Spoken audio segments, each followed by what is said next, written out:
अस्सलाम वालेकुम 7th class. उम्मीद करती हूँ सब बच्चे खैरियत से होंगे और अपना प्रीवियस टास्क कंप्लीट कर चुके होंगे। आज बच्चों हमारा लेक्चर नंबर 33 जाएगा, जिसकी डेट है 24 अगस्त 2020 एंड डे है मंडे। डायरी नोट करिएगा सारे बच्चे। Chapter number 4 exercise number 4.1 question number 3 and 4 solve on neat register. Exercise 4.1 का लास्ट टाइम हम लोगों ने फर्स्ट और सेकंड क्वेश्चन किया था। आज हम 3 और 4 क्वेश्चन करेंगे और ये दोनों क्वेश्चन आपने अपने नीट रजिस्टर पर भी सॉल्व करने हैं और रफ रजिस्टर पर भी इन क्वेश्चंस की प्रैक्टिस करनी है। अब सारे बच्चे अपनी टेक्स्ट बुक खोलें, वहां से हम लोग क्वेश्चन की स्टेटमेंट पढ़ते हैं। क्वेश्चन नंबर 3 है बच्चों, प्रूव डैट। सिर्फ उसने यही लिखा हुआ है कि प्रूव करें, साबित करें। और फिर हर क्वेश्चन में उसने जो भी क्वेश्चन लिखा हुआ है उसमें दो साइड्स हैं, एक लेफ्ट हैंड साइड है और दूसरी राइट हैंड साइड है। अब हम लोगों ने प्रूफ करने के को जब भी डिस्कस किया, हम इस बात का जिक्र करते हैं कि प्रूफ में या शो डैट में हम या तो लेफ्ट हैंड साइड को लहदा सॉल्व करते हैं, राइट हैंड साइड को लहदा सॉल्व करते हैं। जो दोनों का आंसर आता है फिर हम बता देते हैं कोई इक्वेशंस लिख के, फर्स्ट एंड सेकंड इक्वेशन, या वैसे ही के hence proof that left hand side equal है राइट हैंड साइड। अगर वो इक्वल नहीं है तो हम लिख देते हैं does not equal to right hand side. या हम सिर्फ एक ही साइड को, लेफ्ट वाली को या राइट वाली को लेके सॉल्व करके उसी से हम दूसरे वाली साइड बना देते हैं।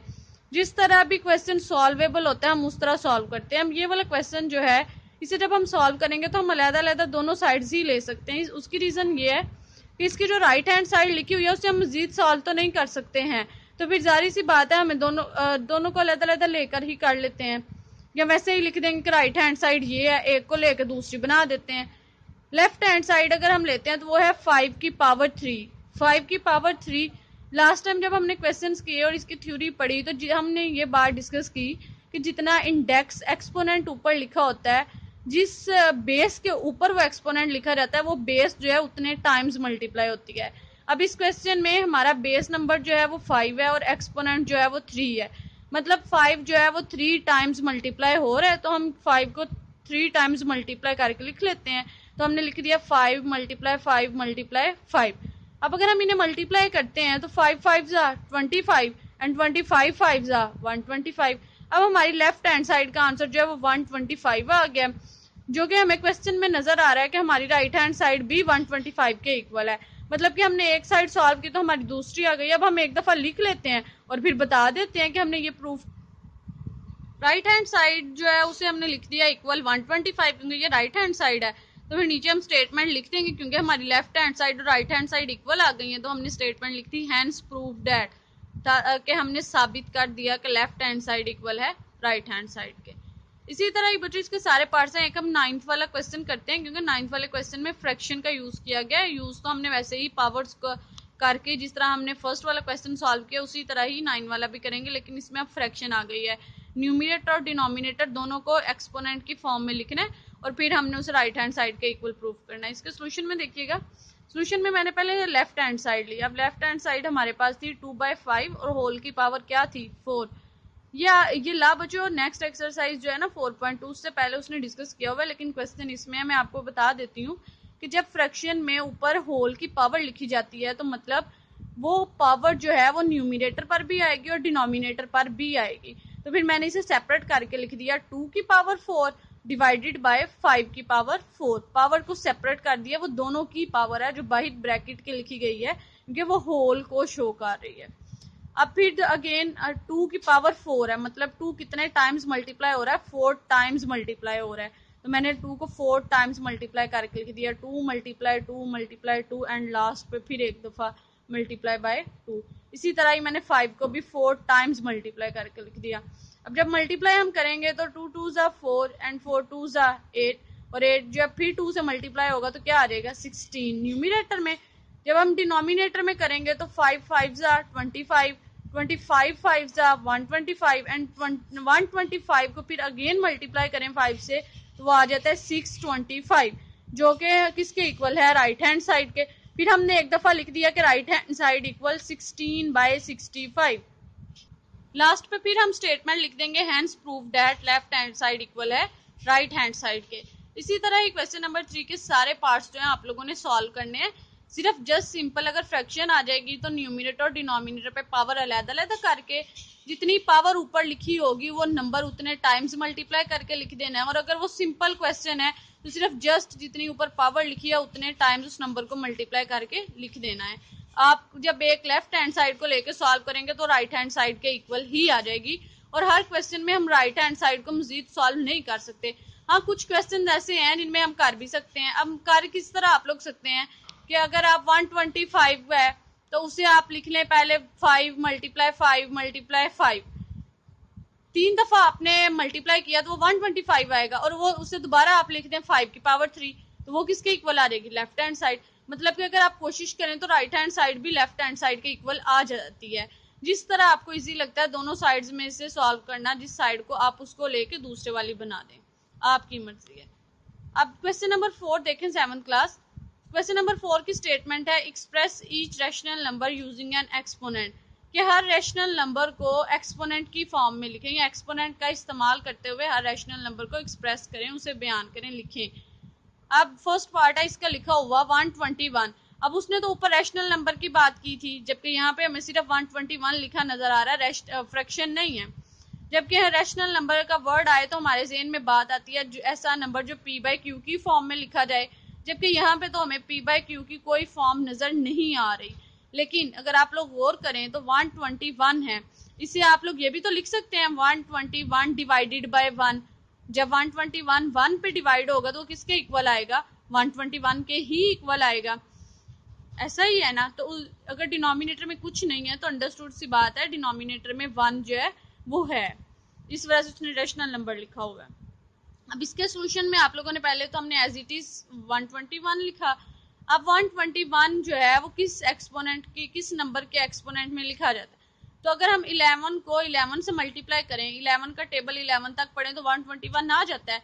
तो फिर मतलब कि 11 जो है वो 2 टाइम्स मल्टीप्लाई हो तो वो किसके इक्वल होता है? 121 के। तो हमने क्या लिख दिया? 11 की पावर 2। 11 का स्क्वायर लें, उसकी पावर 2 लें तो वो 121 के इक्वल आ जाता है। इसी तरह बच्चों मैं आपको थर्ड पार्ट इसका कराती हूँ। थर्ड पार्ट है इसका -625। अब ये एक माइनस वाला मैं क्वेश्चन करा रही हूँ। ये कॉन्सेप्ट आप लोगों ने 7th क्लास 6th क्लास में भी पढ़ा होगा कि अगर माइनस का साइन जो है वो इवन पावर के अंदर आए तो इवन पावर जो है उस माइनस के साइन को पॉजिटिव में चेंज कर देती है, नेगेटिव का साइन जो है वो प्लस में चेंज हो जाता है, माइनस का साइन प्लस का साइन बन जाता है। लेकिन अगर नेगेटिव साइन जो है वो ऑड पावर के अंदर आए, ऑड नंबर ऊपर पावर जो है वो ऑड लिखी गई हो तो माइनस का साइन एज इट इज ही आता है। इवन पावर हो और माइनस का साइन जो है वो पावर के अंदर लिखा गया हो तो इवन पावर जो है उसे पॉजिटिव में चेंज कर देती है। लेकिन अगर माइनस का साइन हो तो ऑड पावर जो है उससे वो माइनस का साइन ही रहता है, वो पॉजिटिव नहीं होता है। अब यहाँ पे बच्चों आप लोग देखेंगे अगर 625 लिखा था तो 625 है, इसका लास्ट डिजिट जो है वो 5 है, और समटाइम्स आपने काफी दफा 5 का टेबल 5 को 4 टाइम्स मल्टीप्लाई किया होगा तो 625 आ जाता है। अब आप लोग देखें मैंने ब्रैकेट के अंदर या पावर के अंदर जो नंबर लिखा है वो मैंने +5 लिखा है, मैंने -5 नहीं लिखा है। उसकी रीजन ये है कि अगर मैं -5 लिख देती तो ऊपर पावर जो थी वो इवन थी, 4 एक इवन नंबर है तो माइनस का साइन जो था वो प्लस में चेंज हो जाना था। जबकि हमारा क्वेश्चन है वो है -625, तो इक्वालिटी भी तो सेटिस्फाई होनी चाहिए, हमारा ऊपर जो माइनस का साइन है वो भी तो साथ आना चाहिए 625 के। तो फिर मैंने माइनस का साइन बाहर ही रहने दिया और ब्रैकेट के अंदर +5 लिखा, उसकी पावर 4 लिखी।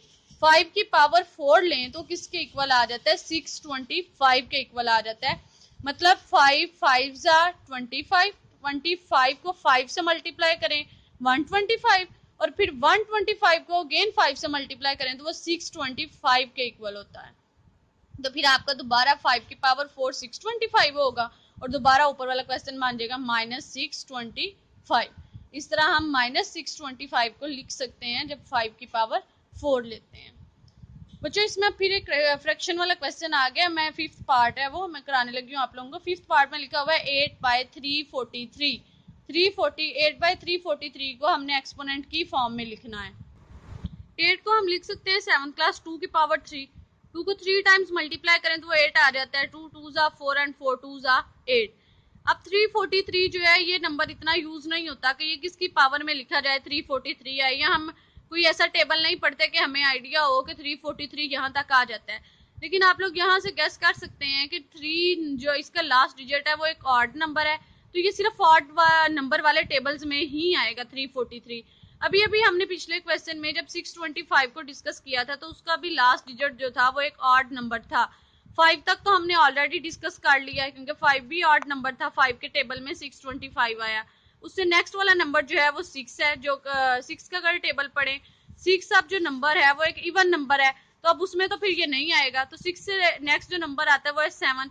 डेफिनेटली अभी 7 के ही टेबल में आएगा। अगर नहीं आता है तो फिर उससे आगे 9 में हम चेक कर सकते हैं, लेकिन 8 में नहीं आएगा क्योंकि 8 अगेन एक इवन नंबर है।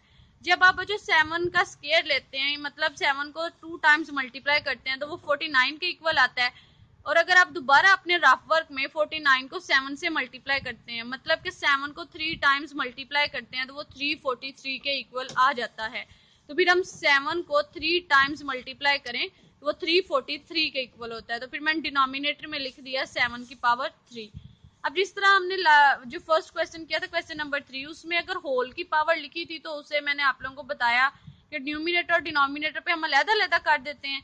लेकिन अगर पावर अलग-अलग लिखी गई हो न्यूमिनेटर और डिनोमिनेटर में, लेकिन पावर सेम हो, मतलब जो ऊपर पावर है वही डिनोमिनेटर में पावर हो, तो उसे हम होल की पावर में लिख देते हैं, मतलब होल फॉर्म में लिख देते हैं। इसी वजह से मैंने 2/7 और सारे के बाहर पावर इकट्ठी जो है उसे 3 राइट कर दिया। अब दोबारा अगर इसका रिवर्स चलें तो ये फिर पावर जब अलहदा होगी तो 2 की पावर 3 डिवाइडेड बाय 7 की पावर 3। इस तरह हमने 8/343 को एक्सपोनेंट की फॉर्म में लिख दिया। इसी तरह ही 7th क्लास आप लोगों ने इसके रिमेनिंग पार्ट्स भी करने हैं। सारे क्वेश्चन ही एज इट इज होंगे, थोड़ा ध्यान से आप लोगों ने क्वेश्चन करने हैं। इसी के साथ आज की हमारी एक्सरसाइज नंबर 4.1 जो है वो कंप्लीट हो जाती है। सब बच्चों ने अपना ये वाला काम कंप्लीट करना है और रफ रजिस्टर्स पे इसकी प्रैक्टिस भी करनी है। अल्लाह हाफिज 7th क्लास।